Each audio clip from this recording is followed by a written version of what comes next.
What's going on, Dallas Cowboys fans? We are now officially 1 day away from the final preseason game for the Dallas Cowboys against the Las Vegas Raiders.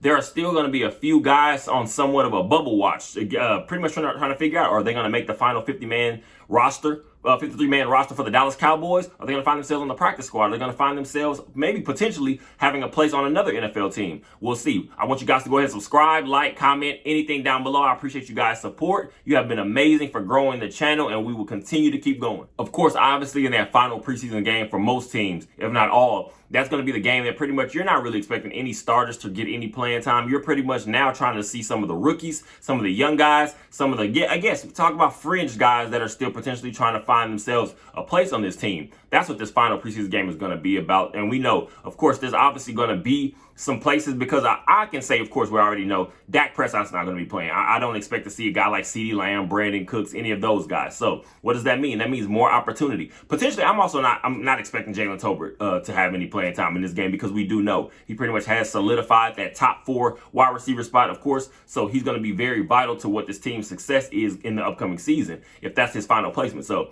he's not going to get any runs. So what does that mean? That means you're going to be able to find some playing time for guys like Simi Fehoko. He's going to be able to have the potential opportunity to maybe to show that he, should be in this top 5, 6 wide receiver group, whatever it is. Because I do feel this wide receiver group is going to be deep enough that you're going to be able to keep a few extra spots just because you are going to be in such an offense, I want to say, that's going to be more playmaker friendly. So we're talking about Dak Prescott, whoever your quarterback is, but especially Dak Prescott getting the ball out of his hands as quick as possible into the hands of guys like CeeDee Lamb. You're going to have your Brandon Cooks, of course. We know what they can do. And again, we know Michael Gallup, he's not going to be the quickest guy out there on the field, but his biggest threat that he is more so in that red zone because we do know, especially we're talking about those 50-50 jump balls. Michael Gallup is one of those guys that you love to see just be able to get a chance at those 50-50 balls, those jump balls, because he has shown the ability to become that nice, solid possession receiver. And now we're not expecting Michael Gallup to not even be one of those top 2 guys because, of course, we saw the issue last year when we're so CeeDee Lamb heavy,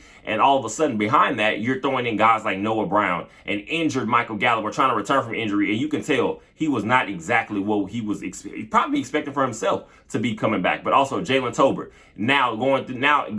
pretty much throwing away a lot of those issues he was having as a rookie receiver last season. So you're now going to be able to see guys like a Jalen Brooks. I've been big on this kid. He's been making plays throughout training camp, and he's kind of splashed here and there during the preseason, but nothing too special. So this final game will be something for him to be able to put some tape out there. Unfortunately, guys like David Durden have not been able, I guess the undrafted guy out of West Florida, he's had multiple issues just staying healthy, and it's not really his fault. It's bad luck because finally, he's returned from a concussion about a week or so ago. He was not able to play in the Jaguars game, but then returns, has a nice play. He's playing against, it seemed like to be a one-on-one drill, something like that. David Durden against the Trayvon Diggs. Ends up falling, hitting the ground, and comes up to find out he's been diagnosed to be the 3rd player in not the past week or so to have an ACL injury, joining DeMarvion Overshown, obviously, and John Stevens Jr.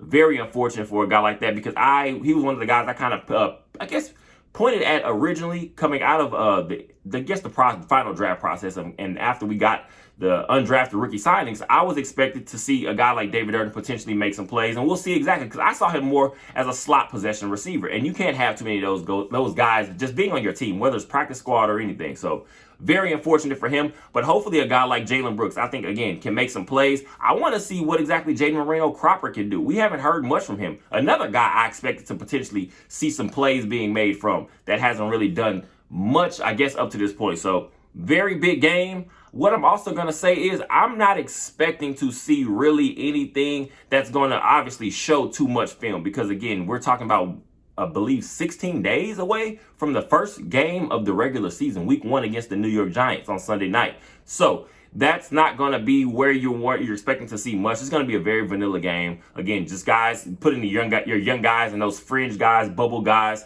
in this game to pretty much see what intensity they have. And if they can pull out a win, that'll be the greatest thing we can do, just because you do want to have pretty much cap this, I guess you want to say whatever considered to me, I will call it the end of the offseason. Officially, when week 1 will come here, we finally get here. So this will be the final touches, I guess, to just getting some of these young guys and guys looking to make the team a final run. It's also going to be up in there. I'm not expecting personally to see anything from a Deuce Vaughn, because to me, he's shown that he's going to be a vital aspect again of this offense, because not even just on solely as a runner. We're talking about a Swiss Army knife, a kind of guy you can move around. Like Dak Prescott has said in the last week, Deuce Vaughn is more than just pretty much your gadget guy or a guy. He's small. You look at the slender, so you think maybe we kind of have to move him around and kind of find spaces. Yeah, that's true. But I feel like Deuce Vaughn is going to be very, very, very, I guess you want to say successful in the sense of he's more than just, again, like I've said on multiple occasions, Deuce Vaughn is not a guy that you should be scared of to run through the tackles, because one thing he can use that height for is that he does run so low to the ground. He has a high level of gravity. So Deuce Vaughn has shown plays that he's been able to make or have come sometimes through in the middle of the field, through those tackles, running through those inside holes, because he can get lost through pretty much in the mix of these big, huge linebackers, linemen, and all that of sorts. But also, one thing you have to remember about a Deuce Vaughn, he has the ability to break tackles. He's short, like I said, his low center of gravity, so he's not very easy to bring down. So I'm not expecting to see Deuce Vaughn much in this game either. So that also brings up the case of a Hunter Lipke, a guy I kind of had an idea. Maybe he can be a fullback. Maybe he can be kind of like that Kyle Juszczyk, I guess, form of player in like the San Francisco 49ers have on their team right now. So, but he has not really gotten much run. And Mike McCarthy said within the last day he would like to see Hunter Lipke get more opportunity, because up to this point, he has not. We'll see how that goes. Also, another runner, a guy like Malik Davis. I'm going to say right here, I think the final top 3 guys in this running back room are going to be, and again, you can interchange them however you want to. Of course, you know Tony Pollard is literally going to be your running back 1, pretty much. He's your playmaker. He's the guy that pretty much can do the most. He can bring you the most bang for the buck.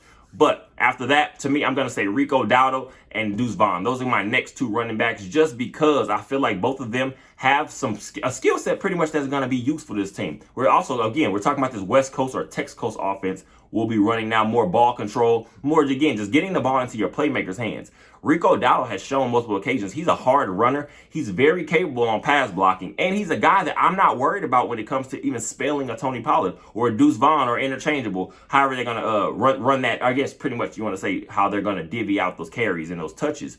But I don't see Rico Dowdle coming in and we're having some major fall off. Now, of course, we're going to say, who is Rico Dowdle? What has he done in this league? But at the same time, I'm not the biggest guy when it always just comes to names, because sometimes a lot of these players, especially talking about younger guys, sometimes all they need is an opportunity. So I feel like Rico Dowdle is going to be very capable, and also Deuce Vaughn. Those are my guys that I'm going to see loading up pretty much on that top 3. You're talking about Tony Pollard, Rico Dowdle, Deuce Vaughn. They're going to be interchangeable. Like I said, Deuce Vaughn is not a guy that I feel like you have to just solely put back there in the running back, in the backfield, I guess, as a running back, just because he has shown the ability to also play the slot a little bit. He can make some catches in the middle of the field. So that's going to be big, but I'm excited to see exactly what this running back room is going to do to finalize, pretty much shape up exactly what we're going to have going into week 1. We already know finally we got Zach Martin back, so this offensive line as a whole is starting to kind of piece itself together and I guess pretty much become an actual unit going into week 1.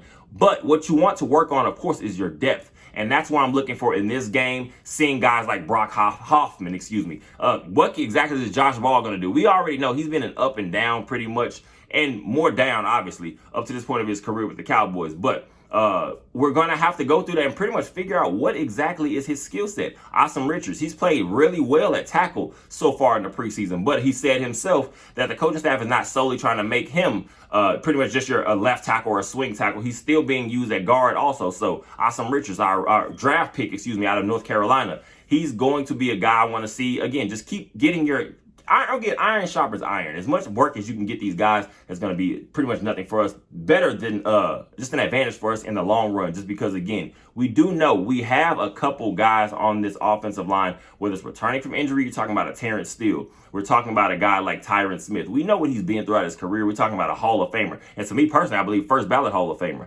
But Tyron Smith, we do know he has sometimes a habit of being injured, whether it's these fluky injuries or whatever. There are usually a few games you're going to be able to have to miss from a guy like Tyron Smith. So also having Tyler Smith right next to him, another second-year player we're looking at, you are going to want to pretty much have this unit as a whole as cohesive as possible. But you want depth. Keep building depth, and that's another thing, a part of this game, this final preseason game. I'm excited to see exactly if some of these guys can just continue to make that push. Obviously, if you've been tuned in at all over the last couple of days, you already see Sam Williams been in trouble. I'm a big Sam Williams fan, just in his ability. I believe he can, if he gets everything right. And again, we're also, of course, we know that comes with mental. So that's on and off the field, because it all goes hand in hand at the end of the day. When you're a professional athlete, eyes are always going to be on you, but especially being a professional athlete for the Dallas Cowboys. Sam Williams has got to get it together, because we're going to need him in the long run, of course, because you can't have too many bodies when it comes to throwing pressure and throwing guys. Again, talking about actual weapons on the defensive side. We do know Dan Quinn loves moving multiple guys around. He loves pretty much just having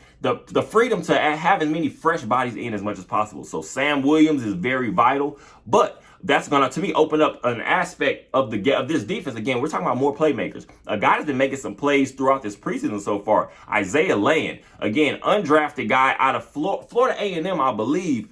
He has literally been making plays, and that's kind of his calling card coming out of college, is that he's going to be able to put pressure on the quarterbacks and pretty much just create some intensity in the backfield. One thing you want to see him is get more solid on the run game, but again, we're talking about young defensive players. This is hard. On the line, it's not easy. Everybody doesn't walk in the Micah Parsons level players from day one.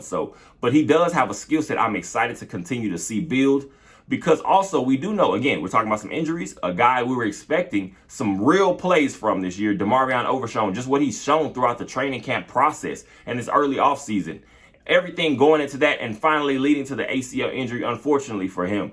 You're going to look up and say, who's going to replace him? Over the last couple of days, we see that Dan Quinn has been talking to a guy like Marquise Bell. Second year, I believe, also out of Florida A&M. So we're going to now be expecting maybe he can be one of those hybrid linebacker safety type players that we know Dan Quinn loves to employ. He can potentially be one of those guys, and I want to see him get some more run, because we're talking about less than 3 weeks, away from the week 1 against the New York Giants in the regular season. You don't have much time to keep learning, and pretty much because, again, those last few days, he's in press conferences. You're having interviews. You're going to look at a guy. Once the news is getting out that Dan Quinn is possibly looking to move a guy like Marquise Bell around, of course, you're going to be asked questions. And he says the biggest thing he's having to figure out still and just trying to get down now is just run gaps. That's not something you want to be learning on the fly, because we know how fast NFL games go, and we know how important this season is for us, especially as Dallas Cowboys fans, just the hope and the potential we believe this team has. So I want to see Marquise Bell get a little bit more run, because you want to keep giving him just the opportunities and chances to see just pretty much actual football being played, and him having to work off the instincts. Because one thing you do see, and you'll notice quickly, just watching a Dan Quinn defense, the quicker and the more simplified, I guess, Dan Quinn can make things, and guys just playing off instinct, that's when we're playing at our best. And obviously, to wrap up the preseason, you're going to want to solidify this kicker position, I guess, as much as you can. We have not brought in any veterans or anything like maybe was personally believed earlier on, I guess, in this process. But Brandon Aubrey, he's shown a little bit more over the last couple weeks, and the coaching staff and the front office says they feel a lot of confidence in him. So I'm expecting, obviously, to see him get some more opportunity in this final preseason game.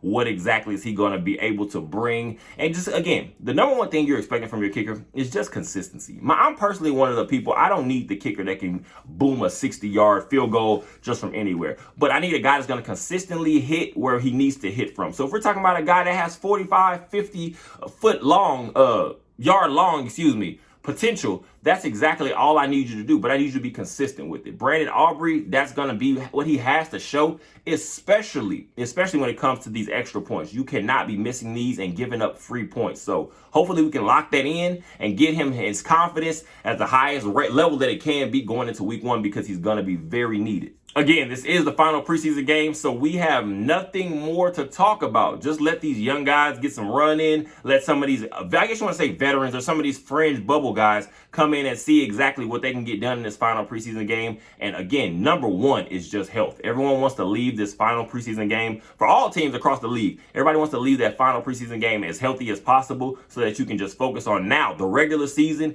and accomplishing all those goals that you set out for yourself. Hopefully we can get that done. I appreciate you guys for all the support. Like I said, keep liking, keep subscribing, sharing, commenting, all that stuff. You guys have been amazing. Again, we're going to continue to grow the channel. And also, we're going to week 1. So like I said, content is going to have to be boosted because all we're looking for now is pretty much all the talk is out the window. We're not in that mode pretty much where we're trying to figure out what exactly is this team is going to be locked in. We will find out what the official 53-man roster is. So I appreciate you guys, and go Cowboys.